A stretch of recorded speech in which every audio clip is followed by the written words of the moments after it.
Students, இப்போ நம்ம இதில் பார்க்க போகிறது 7ஆம் வகுப்பு கணிதம் முதல் பருவம் ஃபஸ்ட்டு பாடம் பார்த்திங்கன்னா எண்ணியல். இதுக்கு முன்னாடியெல்லாம் நம்ம முழுக்களின் பெருக்கல் பார்த்துருப்போம். இப்போ இதுலேருந்து இது பார்க்க போகிறது முழுக்களின் வகுத்தல். நீங்கள் புக்கில் பேஜ் நம்பர் பார்த்தீங்கன்னா 23ல் இவற்றை முயல்கள்னு 5 கொஷின் கொடுத்துருப்பாங்க. அதுக்கு ஆன்சர் பார்க்கலாம். பாருங்கள், ஃபஸ்ட் கொஷின் கழித்தல் 32 வகுத்தல் 4 இஸ் ஈக்குவல். அப்போது கழித்தல் 32 வகுத்தல் 4 இஸ் ஈக்குவல்.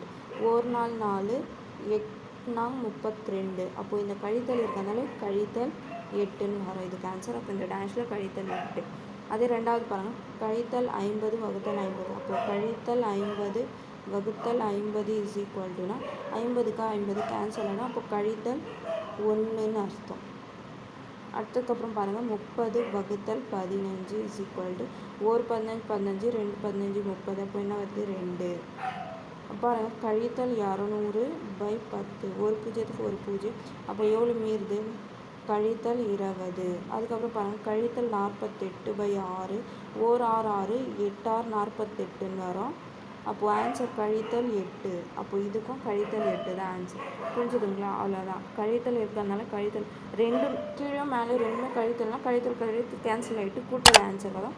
ஒரு கழித்தல் இருக்கிறதுனால கழித்தலில் தான் வரும் ஆன்சர். புரிஞ்சுதுங்களா? அவ்வளோதான். இவற்றை முயல்கள் 5 கொஷினில் ஆன்சர் முடிஞ்சிச்சு. புரிஞ்சுதுங்களா? அவ்வளோதான் இதுக்கு ஆன்சர்.